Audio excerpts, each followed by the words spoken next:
વડોદરા શહેરમાં આજે લોકતંત્રના પર્વની ઉજવણી કરવામાં આવી રહી છે ત્યારે વડોદરા શહેરનું ગૌરવ એવો રાજવી ગાયકવાડ પરિવાર દ્વારા પણ મતદાન પ્રક્રિયામાં પોતાનો ફાળો આપવામાં આવ્યો છે।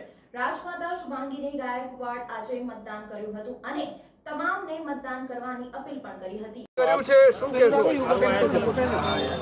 આજે વોટિંગ કર્યું છે।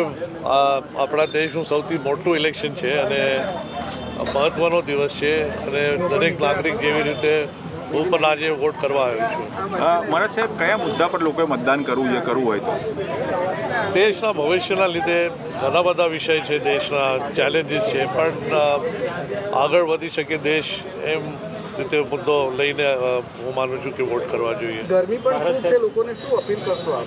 ગરમી તો રોજે હોય છે, કંઈ નવું નથી, પણ ગરમીનો વિષય નથી મારા હિસાબે। જી સર, લોકોને શું અપીલ કરશો, શું કહેવા માંગશો? બહાર આવીને વોટ કરો। આજે એક મહત્વનો દિવસ છે, આપના પાસે આ હક છે અને જરૂર સમય કાઢીને વોટ કરજો। મહારાજ સર, આપ મતાધિકારનો ઉપયોગ કરી રહ્યા છો, આપ પણ મતદાર છો, શું ઈચ્છી રહ્યા છો દેશ માટે જ્યારે મતદાન કરીએ છીએ? દેશને આગળ તરક્કી માટે હું વિચાર કરું છું ને આગળ આપણું દેશ વધતું જાય એ જ વિચાર છે મારો। આગામી 5 વર્ષ કેવી રીતે જોઈ રહ્યા છો? કારણ કે બહુ મહત્વના છે। દરેક વર્ષ મહત્વનો છે।